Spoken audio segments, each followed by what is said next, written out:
ನಮಸ್ಕಾರ. Rich dad poor dad ಪುಸ್ತಕದ ಬಗ್ಗೆ ಮಾಡಿರುವ ಈ ಯೂಟ್ಯೂಬ್ ಸ್ಕ್ರಿಪ್ಟ್ನ ಚರ್ಚೆಗೆ ಸ್ವಾಗತ. ನಮಸ್ಕಾರ. ಈ ಸ್ಕ್ರಿಪ್ಟ್ ಆ ಪುಸ್ತಕದ ಮುಖ್ಯ ವಿಚಾರಗಳನ್ನ ಆಕ್ಚುಲಿ ತುಂಬಾ ಚೆನ್ನಾಗಿ ಹಿಡ್ದಿಟ್ಟಿದೆ. ಹೌದು, ವಿಷಯದ ಬಗ್ಗೆ ಸ್ಪಷ್ಟತೆ ಇದೆ, ಆದ್ರೆ ಒಂದು ಸಾಮಾನ್ಯ ಸಾರಾಂಶವನ್ನ ನೆನಪಿನಲ್ಲಿ ಉಳಿಯೋ ಒಂದು ಅನುಭವವಾಗಿ ಹೇಗೆ ಮಾಡೋದು ಅನ್ನೋದ್ರಲ್ಲಿ ಕೆಲವು ಅವಕಾಶಗಳಿವೆ. ಕರೆಕ್ಟ್. ಯೂಟ್ಯೂಬ್ ಅಂದಾಗ ನಾವು ಬರೀ ಮಾಹಿತಿ ಕೊಡ್ತಾ ಇಲ್ಲ, ನಾವು ವೀಕ್ಷಕರ ಸಮಯಕ್ಕಾಗಿ ಸ್ಪರ್ಧೆ ಮಾಡ್ತಿದ್ದೀವಿ. ಎಕ್ಸಾಕ್ಟ್ಲಿ. ಈ ಸ್ಕ್ರಿಪ್ಟ್ ಒಂದು ಒಳ್ಳೆ ಮಾಹಿತಿ ಕೈಪಿಡಿ ತರ ಇದೆ, ಆದ್ರೆ ಇದನ್ನ ಜನ ಪೂರ್ತಿ ನೋಡ್ಬೇಕು ಅನ್ಸೋ ಹಾಗೆ ಮಾಡೋದ್ ಹೇಗೆ ಅನ್ನೋದೇ ಇವತ್ತಿನ ನಮ್ಮ ಚರ್ಚೆ. ಸರಿ, ಹಾಗಾದ್ರೆ ಮೊದಲನೇ ವಿಷಯಕ್ಕೆ ಬರೋಣ. ಈ ಸ್ಕ್ರಿಪ್ಟ್ ಪುಸ್ತಕ ಏನು ಹೇಳುತ್ತೆ ಅಂತ ಚೆನ್ನಾಗಿ ವಿವರಿಸುತ್ತೆ, ಆದ್ರೆ ಯೂಟ್ಯೂಬ್ನಲ್ಲಿರೋ ಬೇರೆ ನೂರಾರು ವಿಡಿಯೋಗಳಿಗಿಂತ ಇದು ಯಾಕೆ ಸ್ಪೆಷಲ್ ಅಂತ ಎಲ್ಲೂ ಹೇಳಲ್ಲ. ಅಂದ್ರೆ ಒಂದು ವಿಶಿಷ್ಟ ದೃಷ್ಟಿಕೋನ ಅಥವಾ ಒಂದು ಕೇಂದ್ರ ವಾಗ್ದಾನ ಅಂತಿವಲ್ಲ, ಅದು ಮಿಸ್ಸಿಂಗ್ ಆಗಿದೆ. ಹೌದು, ಇದು ಪುಸ್ತಕದಲ್ಲಿ ಏನಿದೆ ಅಂತ ಹೇಳುತ್ತೆ, ಆದ್ರೆ ಒಬ್ಬ ವೀಕ್ಷಕನ ಮನಸ್ಸಲ್ಲಿರೋ ಇಷ್ಟೆಲ್ಲ ವಿಡಿಯೋಗಳಿರುವಾಗ ನಾನಿದನ್ನೇ ಯಾಕೆ ನೋಡಬೇಕು ಅನ್ನೋ ಪ್ರಶ್ನೆಗೆ ಉತ್ತರ ಕೊಡಲ್ಲ. ನಿಜ, ಆ ಕೇಂದ್ರ ವಾಗ್ದಾನ ಅನ್ನೋದು ತುಂಬಾನೇ ಮುಖ್ಯ. ಸದ್ಯಕ್ಕೆ ಇದು ಹೇಗಿದೆ ಅಂದ್ರೆ, ಯಾರೋ ವಿಕಿಪೀಡಿಯಾ ಪೇಜನ್ನ ಗಟ್ಟಿಯಾಗಿ ಓದಿದ ಹಾಗೆ ಇದೆ. ಯೂಟ್ಯೂಬ್ ಅಂದ್ರೆ ನೀವು ಬೇರೆ ಸಾರಾಂಶಗಳ ಜೊತೆ ಮಾತ್ರ ಸ್ಪರ್ಧೆ ಮಾಡ್ತಾ ಇಲ್ಲ, ಎಲ್ಲೋ ತಿಡೀರಂತ ಬರೋ ಒಂದು ಬೆಕ್ಕಿನ ವಿಡಿಯೋ ಜೊತೆನೂ ಸ್ಪರ್ಧೆ ಮಾಡ್ತಿದ್ದೀರಿ. ಕರೆಕ್ಟ್. ಆ ವಾತಾವರಣದಲ್ಲಿ ಸಾಮಾನ್ಯ ಅನ್ನೋದು ಸೋಲಿಗೆ ಸಮ. ವೀಕ್ಷಕರಿಗೆ ಓಕೆ, ಈ 10 ನಿಮಿಷ ನಾನು ಇನ್ವೆಸ್ಟ್ ಮಾಡಿದ್ರೆ ನನಗೆ ಸ್ಪೆಸಿಫಿಕ್ ಆಗಿ ಏನು ಸಿಗತ್ತೆ ಅನ್ನೋ ಒಂದು ಭರವಸೆ ಬೇಕು. ಆ ಭರವಸೆಯೇ ಇಲ್ಲಿ ಕಾಣ್ತಾ ಇಲ್ಲ. ಆ ಭರವಸೆಯನ್ನ ಕೊಡೋದೇ ನಮ್ಮ ಮೊದಲನೇ ಸಲಹೆ. ಅಂದ್ರೆ ಸುಮ್ನೆ ಒಂದು ಒಳ್ಳೆ ಟೈಟಲ್ ಹಾಕೋದಲ್ಲ, ಇಡೀ ವಿಡಿಯೋದ ಸ್ವರೂಪವನ್ನೇ ಒಂದು ನಿರ್ದಿಷ್ಟ ಸಮಸ್ಯೆ ಅಥವಾ ಒಂದು ಕುತೂಹಲಕಾರಿ ಪ್ರಶ್ನೆಗೆ ಉತ್ತರ ಕೊಡೋ ಹಾಗೆ ಬದಲಾಯಿಸಬೇಕು. ಉದಾಹರಣೆಗೆ ಒಂದು ಸಮಸ್ಯೆ ಕೇಂದ್ರಿತ ದೃಷ್ಟಿಕೋನ ತಗೋಬಹುದು. ಅಂದ್ರೆ ವೀಕ್ಷಕರ ನೋವಿನ ಮೇಲೆ ನೇರವಾಗಿ ಬೆರಳಿಡೋದು. ಓಕೆ, ಪ್ರತಿ ತಿಂಗಳು ಸಂಬಳಕ್ಕಾಗಿ ಕಾಯ್ತಾ ಸಾಕಾಗಿದೆಯಾ, ಆರ್ಥಿಕವಾಗಿ ಸಿಕ್ಕಾಕೊಂಡಿದ್ದೀರಾ ಅಂತ ಶುರುಮಾಗಿ ರಿಚ್ ಡ್ಯಾಡ್ ಕಲಿಸೋ ಒಂದು ಸಿಂಪಲ್ ಮೈಂಡ್ಸೆಟ್ ಚೇಂಜ್ ನಿಮ್ಮನ್ನ ಈ ರ್ಯಾಟ್ ರೇಸ್ನಿಂದ ಹೇಗೆ ಹೊರಗೆ ತರಬಹುದು ಅಂತ ನೋಡೋಣ ಬನ್ನಿ ಅಂದಾಗ, ಆವಾಗ ಅದು ಬರೀ ಪುಸ್ತಕದ ಸಾರಾಂಶ ಆಗಿ ಉಳಿಯಲ್ಲ. ಇಲ್ಲ, ಅದು ಅವರ ಸಮಸ್ಯೆಗೆ ಒಂದು ಪರಿಹಾರವಾಗಿ ಕಾಣುತ್ತೆ. ಇದು ತುಂಬಾ ಪವರ್ಫುಲ್, ಯಾಕೆಂದ್ರೆ ಇದು ನೇರವಾಗಿ ವೀಕ್ಷಕರ ಭಾವನೆಗೆ ಕನೆಕ್ಟ್ ಆಗುತ್ತೆ. ಆದ್ರೆ ಒಂದು ಪ್ರಶ್ನೆ, ಹೇಳಿ. ಈ ರ್ಯಾಟ್ ರೇಸ್ ಅನ್ನೋ ಕಾನ್ಸೆಪ್ಟ್ ಇದೆಯಲ್ಲ, ಇದು ಹೆಚ್ಚಾಗಿ ಕೆಲ್ಸಕ್ಕೆ ಹೋಗೋ ಮಧ್ಯಮ ವರ್ಗದವರಿಗೆ ಅನ್ವಯಿಸುತ್ತೆ. ಒಂದು ವೇಳೆ ನಮ್ಮ ಟಾರ್ಗೆಟ್ ಆಡಿಯನ್ಸ್ ಕಾಲೇಜ್ ವಿದ್ಯಾರ್ಥಿಗಳಾಗಿದ್ರೆ, ಒಳ್ಳೆ ಪಾಯಿಂಟ್, ಅವರಿಗಿನ್ನೂ ರ್ಯಾಟ್ ರೇಸ್ ಅನುಭವ ಆಗಿರಲ್ಲ. ಆಗ ಈ ಅಪ್ರೋಚ್ ಅಷ್ಟು ಎಫೆಕ್ಟಿವ್ ಆಗದೇ ಇರ್ಬೋದಲ್ವೇ? ಖಂಡಿತ. ಇದು ತುಂಬಾ ಒಳ್ಳೆ ಪ್ರಶ್ನೆ. ಆಡಿಯನ್ಸ್ ಯಾರು ಅನ್ನೋದರ ಮೇಲೆ ನಮ್ಮ ಆಂಗಲ್ ಬದಲಾಗಬೇಕು. ವಿದ್ಯಾರ್ಥಿಗಳಿಗೆ ಬಹುಶಃ ಒಂದು ಆಕಾಂಕ್ಷೆಯ ದೃಷ್ಟಿಕೋನ ಅಂದ್ರೆ ಆಸ್ಪಿರೇಷನ್ ಬೇಸ್ಡ್ ಆಂಗಲ್ ಜಾಸ್ತಿ ವರ್ಕ್ ಆಗ್ಬೋದು. ಅವರ ನೋವಿಗಿಂತ ಹೆಚ್ಚಾಗಿ ಅವರ ಕನಸುಗಳನ್ನ ಟಾರ್ಗೆಟ್ ಮಾಡೋದು. ಎಕ್ಸಾಕ್ಟ್ಲಿ. ನಿಮ್ಮ ಮೊದಲ ಸಂಬಳ ಬರೋಕ್ಕೂ ಮುಂಚೆನೇ ಶ್ರೀಮಂತರಾಗೋ ಒಂದು ಸೀಕ್ರೆಟ್ ಕಲಿಬೇಕಾ? ರಾಬರ್ಟ್ ಕಿಯೋಸಾಕಿಯ ಒಂದು ಪಾಠ ನಿಮ್ಮ ಫೈನಾನ್ಷಿಯಲ್ ಫ್ಯೂಚರ್ನ ಅಡಿಪಾಯವನ್ನೇ ಹೇಗೆ ಬದಲಾಯಿಸಬಹುದು ಅಂತ ಕೇವಲ 10 ನಿಮಿಷದಲ್ಲಿ ನೋಡಿ. ಓ, ಇದು ಚೆನ್ನಾಗಿದೆ. ಇದು ಭರವಸೆಯನ್ನ ಮಾರಾಟ ಮಾಡುತ್ತೆ, ಪಾಸಿಟಿವ್ ಆಗಿದೆ. ಹೌದು, ಸರಿ, ಇವೆರಡೂ ಒಳ್ಳೆ ಆಪ್ಷನ್ಸ್. ಆದ್ರೆ ಇವತ್ತಿನ ಫಾಸ್ಟ್ ಜಗತ್ತಲ್ಲಿ ಕೆಲವೊಮ್ಮೆ ಜನಕ್ಕೆ ಒಂದು ಶಾಕ್ ಕೊಟ್ಟು ಅವರ ಗಮನ ಸೆಳೆಯಬೇಕಾಗುತ್ತೆ. ಅದಕ್ಕೇನಾದ್ರೂ ದಾರಿ ಇದ್ಯಾ? ಖಂಡಿತ ಇದೆ. ಅದನ್ನೇ ನಾವು ತಪ್ಪು ಕಲ್ಪನೆಗಳನ್ನು ಹೋಗಲಾಡಿಸುವ ದೃಷ್ಟಿಕೋನ ಅಂತ ಹೇಳೋದು. ಅಂದ್ರೆ ಪುಸ್ತಕದಲ್ಲಿರೋ ಅತ್ಯಂತ ವಿವಾದಾತ್ಮಕ ಅಥವಾ ಅಚ್ಚರಿಯ ಅಂಶವನ್ನೇ ಹುಕ್ಕಾಗಿ ಬಳಸೋದು. ನಿಮ್ಮ ಮನೆಯೇ ನಿಮ್ಮ ಜೀವನದ ಅತಿದೊಡ್ಡ ಆಸ್ತಿ ಅಂತ ನಂಬಿದ್ದೀರಾ? ರಿಚ್ ಡ್ಯಾಡ್ ಪ್ರಕಾರ ಇದಕ್ಕಿಂತ ದೊಡ್ಡ ಆರ್ಥಿಕ ತಪ್ಪು ಇನ್ನೊಂದಿಲ್ಲ. ಯಾಕೆ ಅಂತ ತಿಳಿಯೋಣ ಬನ್ನಿ. ಇದು ತಕ್ಷಣ ಅವರ ನಂಬಿಕೆಯನ್ನೇ ಪ್ರಶ್ನೆ ಮಾಡುತ್ತೆ. ಉತ್ತರ ತಿಳಿಯ ಕುತೂಹಲಕ್ಕೆ ವಿಡಿಯೋ ನೋಡ್ತಾರೆ. ಹೌದು. ಆದ್ರೆ ಇದರಲ್ಲಿ ಒಂದು ರಿಸ್ಕ್ ಕೂಡ ಇದೆ ಅಲ್ವಾ? ಈ ತರ ನೇರವಾಗಿ ಹೇಳ್ದಾಗ ಕೆಲವರಿಗೆ ಕೋಪ ಬರ್ಬೋದು. ನನ್ನ ಅಭಿಪ್ರಾಯವೇ ತಪ್ಪು ಅನ್ನೋಕೆ ನೀವ್ಯಾರು ಅಂತ ವಿಡಿಯೋ ಆಫ್ ಮಾಡ್ಬಿಡ್ಬೋದು. ಆ ರಿಸ್ಕ್ ಇದೆ. ಅದನ್ನ ಬ್ಯಾಲೆನ್ಸ್ ಮಾಡೋದೇ ಸ್ಕ್ರಿಪ್ಟ್ನ ಜಾಣ್ಮೆ. ಆಘಾತಕಾರಿ ಹೇಳಿಕೆ ಕೊಟ್ಟ ತಕ್ಷಣನೇ ನೋಡಿ, ಇದು ನನ್ನ ಅಭಿಪ್ರಾಯ ಅಲ್ಲ, ಇದು ಪುಸ್ತಕದಲ್ಲಿರೋ ಒಂದು ಪ್ರಚೋದನಕಾರಿ ವಾದ, ಇದರ ಹಿಂದಿನ ತರ್ಕ ಅರ್ಥ ಮಾಡ್ಕೊಂಡ್ರೆ ಹಣದ ಬಗ್ಗೆ ನಮ್ಮ ದೃಷ್ಟಿಕೋನವೇ ಬದಲಾಗುತ್ತೆ ಅಂತ ಸ್ಪಷ್ಟಪಡಿಸ್ಬೇಕು. ಓಕೆ, ಹುಕ್ ಅವ್ರನ್ನ ಹಿಡಿದಿಟ್ರೆ ಅದರ ಹಿಂದಿನ ಲಾಜಿಕ್ ಅವ್ರನ್ನ ವಿಡಿಯೋದಲ್ಲಿ ಉಳಿಸ್ಕೊಳ್ಳುತ್ತೆ. ಕರೆಕ್ಟ್. ಸೊ ಈ 3 ದೃಷ್ಟಿಕೋನಗಳಲ್ಲಿ ಯಾವುದನ್ನ ಆರಿಸ್ಕೋಬೇಕು ಅನ್ನೋದು ಆ ಯೂಟ್ಯೂಬರ್ನ ಬ್ರ್ಯಾಂಡ್ ಮೇಲೆ ಡಿಪೆಂಡ್ ಆಗುತ್ತೆ. ಸರಿ, ಈಗ ವೀಕ್ಷಕರನ್ನ ಒಂದು ಸ್ಟ್ರಾಂಗ್ ಹುಕ್ ಮೂಲಕ ಹಿಡಿದಿಟ್ಟಾಯ್ತು. ಆದ್ರೆ ಆ ಆರಂಭದ ಜೋರನ್ನ ಕೊನೆವರೆಗೂ ಕಾಯ್ದುಕೊಳ್ಳೋದು ಹೇಗೆ? ಯಾಕಂದ್ರೆ ಸ್ಕ್ರಿಪ್ಟ್ನ ಮಧ್ಯಭಾಗದಲ್ಲಿ ನಾನೊಂದು ಸಮಸ್ಯೆ ನೋಡಿದೆ. ಹೇಳಿ. ಅದು ವಿಚಾರಗಳನ್ನ ಒಂದಾದ್ಮೇಲೆ ಒಂದರಂತೆ ಲಿಸ್ಟ್ ಮಾಡುತ್ತೆ. ಹೌದು, ನೀವು ಸರಿಯಾದ ವಿಷಯವನ್ನೇ ಎತ್ತಿದ್ದೀರಿ. ಒಂದು ಒಳ್ಳೆಯ ಆರಂಭದ ನಂತರ ಸ್ಕ್ರಿಪ್ಟ್ ತನ್ನ ನಿರೂಪಣೆಯ ಹರಿವನ್ನ ಕಳ್ಕೊಳ್ಳುತ್ತೆ. ರ್ಯಾಟ್ ರೇಸ್, ಆಸ್ತಿ ಹೊಣೆಗಾರಿಕೆ, ಆರ್ಥಿಕ ಶಿಕ್ಷಣ ಇವೆಲ್ಲ ಪ್ರತ್ಯೇಕ ದ್ವೀಪಗಳ ತರ ಕಾಣುತ್ತೆ. ಅವುಗಳ ಮಧ್ಯೆ ಸೇತುವೆನೇ ಇಲ್ಲ. ಕರೆಕ್ಟ್.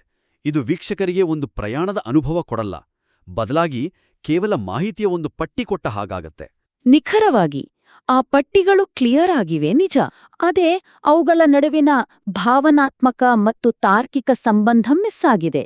ಇದು ವೀಕ್ಷಕರನ್ನ ಸುಮ್ನೆ ಕೇಳೋರನ್ನಾಗಿ ಮಾಡುತ್ತೆ.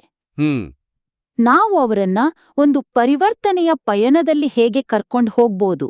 ಈ ಸ್ಕ್ರಿಪ್ಟನ್ನ ಒಂದು ಕಥೆ ತರ ಹೇಗ್ ಮಾಡ್ಬೋದು? ಪರಿವರ್ತನೆಯ ಪಯಣ ನೋಡಿ, ಅದೇ ಇಲ್ಲಿ ಮುಖ್ಯವಾದ ಪರಿಹಾರ. ಈ ಪಯಣ ಇಲ್ಲಿಂದ ಎಲ್ಲಿಗೆ? ಬಡ ತಂದೆಯ ಮನಸ್ಥಿತಿಯಿಂದ ಶ್ರೀಮಂತ ತಂದೆಯ ಮನಸ್ಥಿತಿಗೆ. ಕರೆಕ್ಟ್. ಸ್ಕ್ರಿಪ್ಟ್ನ ಉದ್ದೇಶವೇ ಅದು. ವೀಕ್ಷಕರು ತಮ್ಮನ್ನ ಬಡತಂದೆಯ ಯೋಚನೆಯಲ್ಲಿ ಗುರ್ತಿಸ್ಕೋಬೇಕು ಮತ್ತು ವಿಡಿಯೋ ಮುಗಿಯೋ ಹೊತ್ತಿಗೆ ಶ್ರೀಮಂತ ತಂದೆಯ ದೃಷ್ಟಿಕೋನವನ್ನ ಅಳವಡಿಸ್ಕೊಳ್ಳೋಕೆ ಪ್ರೇರಣೆ ಪಡ್ಕೋಬೇಕು. ಹಾಗಾದ್ರೆ ಆ ಪಯಣವನ್ನ ಸ್ಕ್ರಿಪ್ಟ್ನಲ್ಲಿ ಹೇಗೆ ತರೋದು? ಗುಣಗಳನ್ನ ಲಿಸ್ಟ್ ಮಾಡೋ ಬದಲು ಬೇರೆ ಏನ್ ಮಾಡ್ಬೋದು? ಒಂದು ಸಣ್ಣ ಕಥೆ ಹೇಳ್ಬೋದು.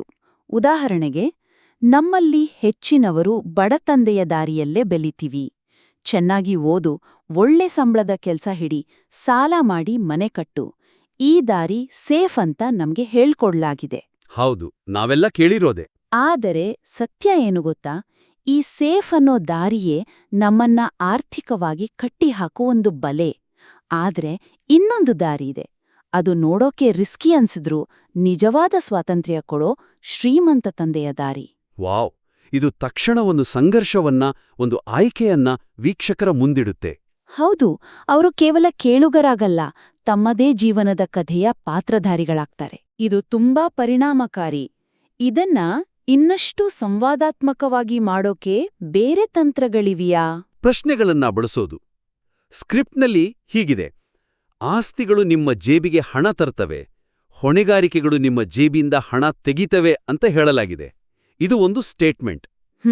ಇದರ ಬದಲು ಒಂದು ಕ್ಷಣ ಯೋಚಿಸಿ, ನಿಮ್ಮ ಜೀವನದಲ್ಲಿ ಯಾವ ವಸ್ತುಗಳು ನಿಜವಾಗ್ಲೂ ನಿಮ್ಮ ಜೇಬಿಗೆ ಹಣ ತರ್ತಾ ಇವೆ ಮತ್ತು ಯಾವ ವಸ್ತುಗಳು ಸದ್ದಿಲ್ಲದೆ ನಿಮ್ಮ ಜೇಬನ್ನ ಖಾಲಿ ಮಾಡ್ತಾ ಇವೆ. ಆಹಾ.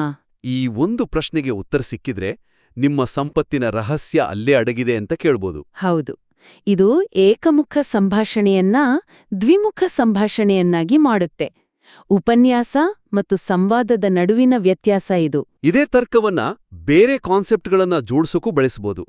ರ್ಯಾಟ್ ರೇಸ್ ಮತ್ತು ಫೈನಾನ್ಷಿಯಲ್ ಎಜುಕೇಷನ್ ಅನ್ನ ಎರಡು ಬೇರೆ ಬೇರೆ ವಿಷಯಗಳಾಗಿ ನೋಡೋ ಬದಲು ಅವುಗಳ ನಡುವೆ ಒಂದು ಕಾರಣ ಪರಿಣಾಮ ಸಂಬಂಧವನ್ನ ಸ್ಥಾಪಿಸೋದು.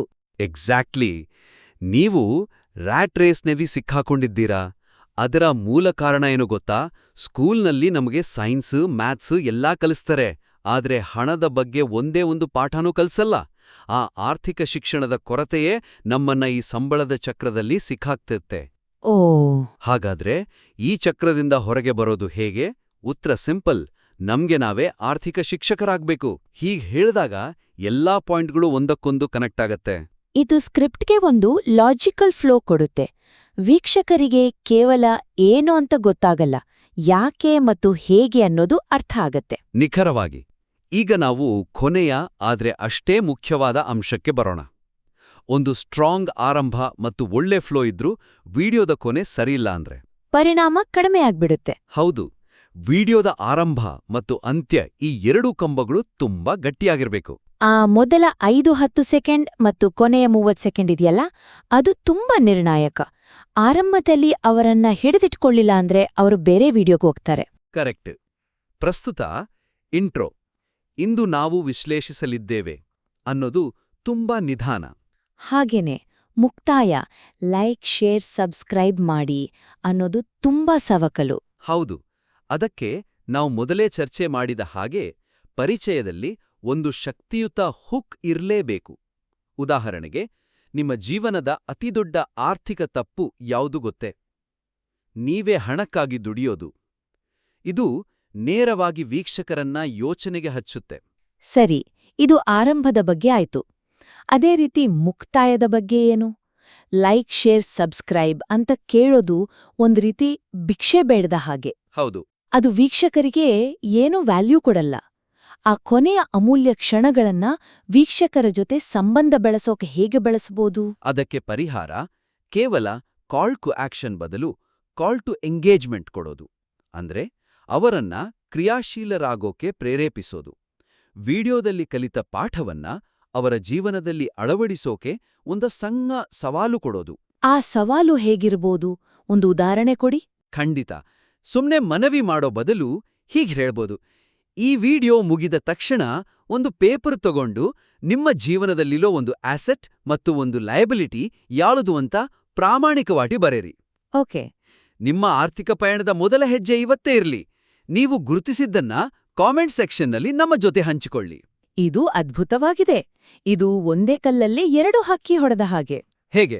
ಒಂದು, ಇದು ಜ್ಞಾನವನ್ನ ಕ್ರಿಯೆಯಾಗಿ ಪರಿವರ್ತಿಸತ್ತೆ. ವೀಕ್ಷಕರು ಸುಮ್ನೆ ಕೇಳುಗರಾಗಿ ಉಳಿಯಲ್ಲ, ಅವರು ಭಾಗವಹಿಸೋರಾಗ್ತಾರೆ. ಹೌದು. ಎರಡನೇದಾಗಿ, ಇದು ಕಾಮೆಂಟ್ ಸೆಕ್ಷನ್ನಲ್ಲಿ ಒಂದು ಸಮುದಾಯವನ್ನೇ ಕಟ್ಟುತ್ತೆ. ಬೇರೆಯವರ ಕಾಮೆಂಟ್ ನೋಡಿ ಜನರಿಗೆ ಸ್ಫೂರ್ತಿ ಸಿಗುತ್ತೆ. ಕರೆಕ್ಟ್. ಇದರ ಜೊತೆಗೆ ಮುಂದಿನ ಯಾವ ಪುಸ್ತಕದ ಬಗ್ಗೆ ನೀವು ತಿಳಿಬೇಕು ಅಂತನೂ ಕೇಳ್ಸಿ ಅಂತ ಕೇಳ್ಬೋದು. ಇದು ಅವರನ್ನ ಕೇವಲ ಗ್ರಾಹಕರಂತೆ ನೋಡದೆ ಸಮುದಾಯದ ಭಾಗವಾಗಿ ನೋಡ್ದ ಹಾಗಾಗತ್ತೆ.